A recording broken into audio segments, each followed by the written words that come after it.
the people I was with was like, hey, you guys, you look kind of similar. And I was like, yeah, I do hope you've booked the right guy. I think in one of the audiences, I've seen the most English-looking man.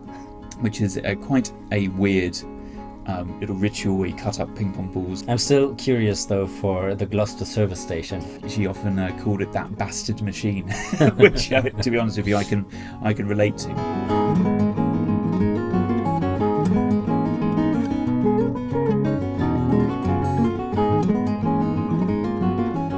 Hi folks, I'm Will McNicol. I'm here with my dear friend Sönke Meinen.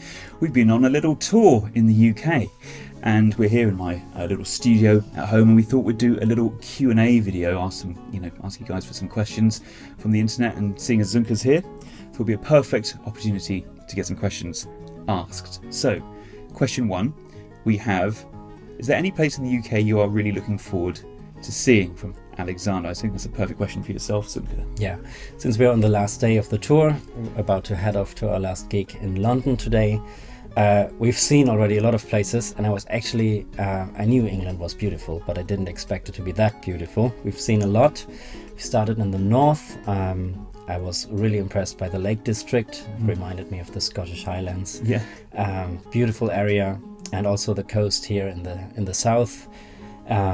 So many great places. I can't even pick one. I really like Plymouth. Oh, Plymouth. Well, that's my old university stomping ground was Plymouth. It was really nice to take you there. What a great place. And actually, yesterday we played in Chesham in the Drawing Room, which is such a magical little venue with a lot of history for you. Well, yes, exactly. I mean, that was really nice that we were able to do that together, because the Drawing Room, gosh, I think I played it first when I must have been, 17 or 18 years old, and I've been back pretty much every year since. So when this tour was getting organised, I was like, well, you've got to go to it. And Richard, who runs it, as you met, is just the most wonderful guy who kind of makes magic happen. Your first guitar's hanging on the wall there. That's right, yeah, exactly. Yeah. There's a lot of history there for sure. I'm still curious though for the Gloucester service station. We passed it, and Will said it's a very, very good service station. And as somebody from Germany who can't imagine what a good service station is, next time we need to stop there. Yeah, it's funny. I mean, being on the road and spending so much time driving, you get to know service stations pretty well, right? And there are some good service stations in the UK, and there are some bad service stations in the UK. And Gloucester is one of these ones which is like beautiful kind of farm shop vibe, like very kind of eco. And it's just like, next time I'll have to take you there. Okay. Great, I'll come back. Question number 2. Alexander had another one, and that is, which pieces are you really looking forward to play on tour? I mean, for me, it always has to be the duets that we do together, because it's always a nice excuse to bring those pieces back. And for example, I mean, your piece Komaribi, which I spun a guitar 2-part around, is just a joy to play, and every time we kind of meet up, it just gets a little bit tighter. Yeah, we can phrase it a little bit more, which is really fun. Then we had Casting Shadows, again similar ilk, Red Dog Running, and even a little bit of Midsummer. So we get a little collection of 4 or so duets, which every time we get together is just a delight to play. So I'm certainly really looking forward to those. How about yourself? For me, it's also the duets, of course, and especially Casting Shadows, because it's such a nice way to end the concert. And it's just such a warm sound we're getting there, and you always see the reactions in the audience. It seems to work pretty well, so I think that might be my favorite on this tour, actually. Oh, cool, that's nice. Yeah, and the only issue, I suppose, with these duets is that now that when I play them solo in gigs, I just, it doesn't feel as good anymore. Yeah. It's kind of, I need to have like a Sönke Meinen with me for those tracks at all times. I know that problem, yeah. All right, so Terry asks, what rigs are you running your guitars through? Sönke, do you want to take that to begin with? Yeah, okay. Actually, I have a lot of pedals, and I think you also do, that are just on the whole time. So they are only there to make the guitar sound even a little bit better. So there's not much of the fun stuff like effects like wah-wah and all that stuff. But so I have a lot of EQs. I find it quite hard still to amplify a nylon string guitar that well. It's easy to get like an 80%, 90% good sound, but for the last last 10-20%, it's always helpful to have a lot of possibilities to tweak the sound with EQs, with a preamp. So yeah, I have 2 EQs, a preamp, and I bring 2 reverb pedals, one for the ballads with a really nice long reverb, and another one for the faster pieces. Nice, yes. I have kind of a similar thing with just quite a lot of EQ going on, to be honest. This new guitar of mine by Tom Sands, we've got this K&K Trinity pickup system in there, which we've kind of modified with a DPA microphone. Those go out into the K&K Quantum Blender, which kind of mixes the 2 signals and powers the microphone. It has a little bit of EQ there, and that goes into my pedal board, which has got the Radial PZ Pro, which is a very, very good kind of another level of EQ, I suppose, which is quite helpful. And then the other stuff on the board really is it's quite straightforward. I have a Blue Sky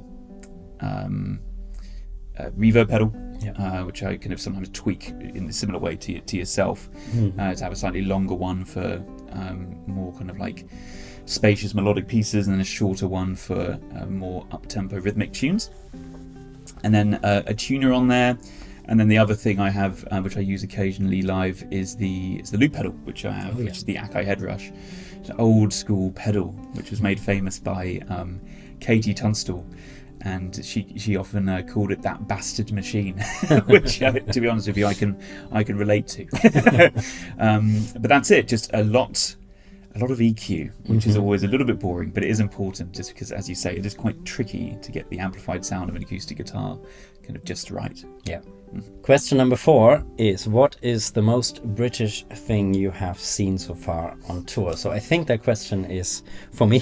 Yes. And that's a bit hard to answer. There were so many very British things. One is the cottages with the thatched roofs, which like these beautiful small English towns we passed, that just looked so beautiful for me, and I really can imagine living in one of those small towns. It's very lovely. And I think in one of the audiences I've seen the most English looking man I've ever seen. Yeah, I don't even know how to describe, but he looked very, very English to me. That's fantastic. Actually, you living here, what's the most British thing you think we've seen? That's interesting.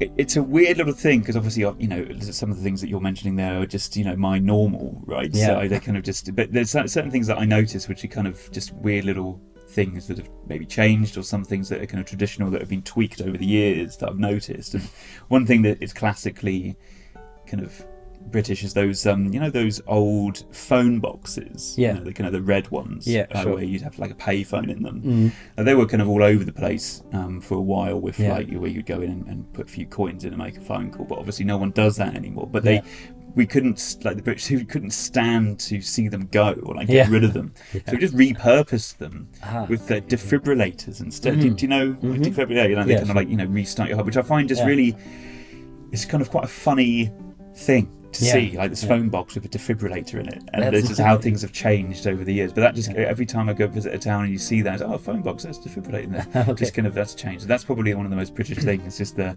fact that we can't stand to let these classic design icons just get like dug up and chucked away. We don't, right, what else can we do with them? Let's put a defibrillator in them. So that's probably what I would say for that. That's funny. In Germany, most of them are gone, but a few are also still there and repurposed. And very often you see like a bookshelf in there or something. Oh yeah, exactly. Yeah. It's kind of interesting what they end up being used for. So I guess that would be my answer. Great.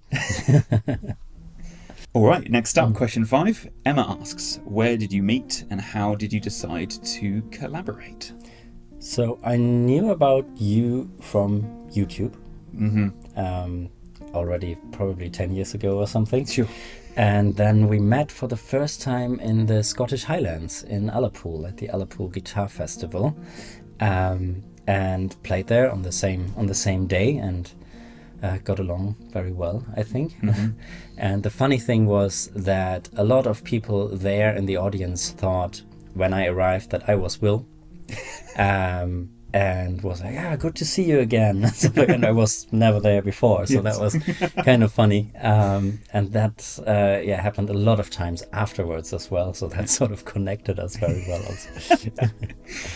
Oh man, yeah, exactly. And I think that was kind of something that I was experiencing before I met you. You know, going to, well, I think it was even in China when I was on tour, and you'd obviously done some tours in China as well. And I saw some tour posters with you on them. Yeah. And you know, the people I was with was like, "Hey, I think you guys, you look kind of similar." And I was like, "Yeah, I do hope you've booked the right guy." So that kind of preceded things. But I think, look, we you know, we quite enjoy one another's work, and that certainly helps. We have a kind of a little bit of a shared musical language. So when we started kind of making music together, which I think first happened perhaps in a festival in Germany, right? Was that Baroque bis Rock in Neuburg? Exactly. It was the second time we met, where we just decided very spontaneously to make a duet of Casting Shadows. Yeah, and that was the first one. Sat in the garden there and played it the same evening. Yeah, and that just connected, didn't it? And it was just like, okay, well, this is quite nice. And then it's just every time we've met since then, there's been another little duet added in. We've done a few tours together now. Sönke's very kindly organised a couple of tours for me over in Germany and his wonderful festival in Friepsum. And, you know, it's really nice for me to be able to finally, you know, invite him over to England for a little run of dates as well. So I think maybe in the future we have like plans potentially to release a few of these duets, maybe build up a few more as well, which will be fun. So in case of maybe watch this space. Yeah. Question number 6 is, how do you approach steel string playing versus classical and crossover guitar? Yeah, a good one. I mean, I started my guitar playing life on classical guitar and played that exclusively for many, many years.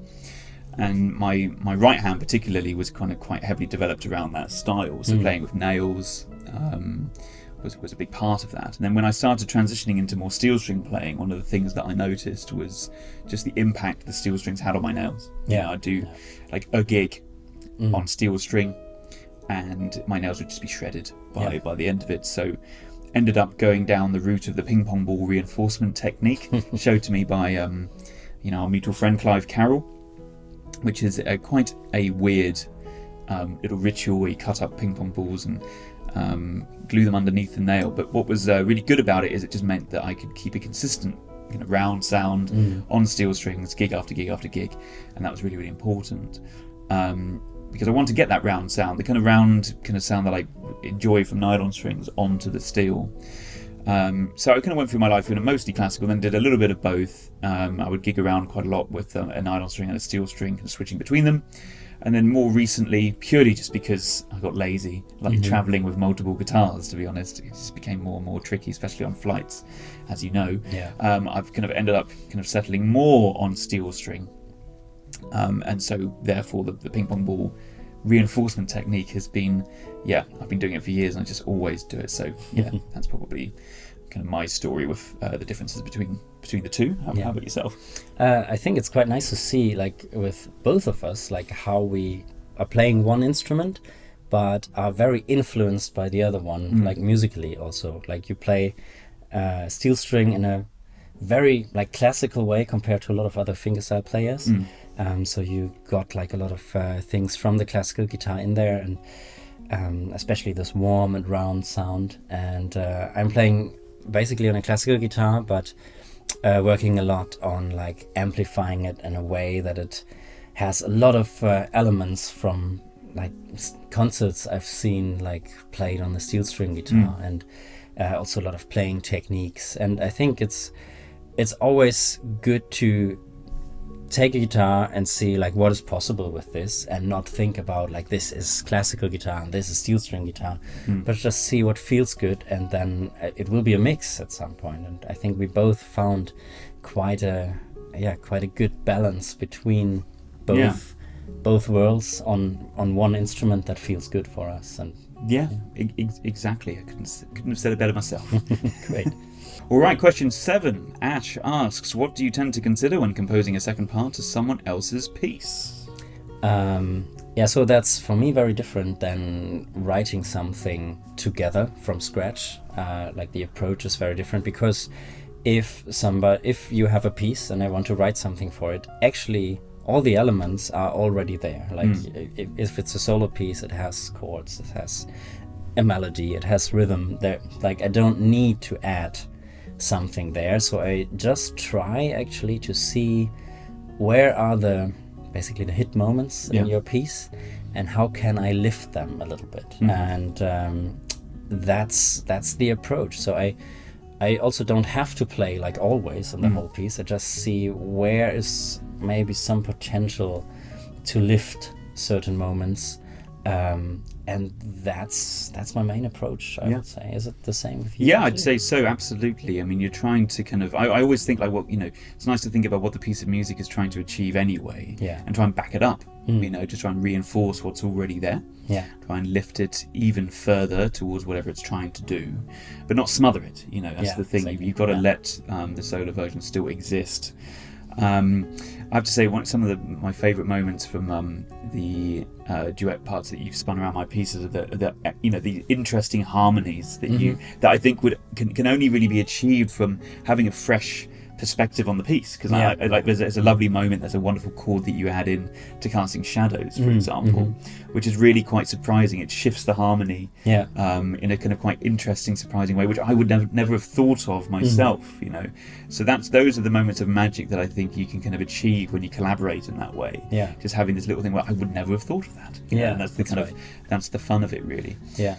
I think it's all about like trying out a lot of things, and then after composing and after arranging a lot of different ideas and second parts, getting rid of most of them again and just keep the one or two essential ones. And, that's how we do it. Exactly.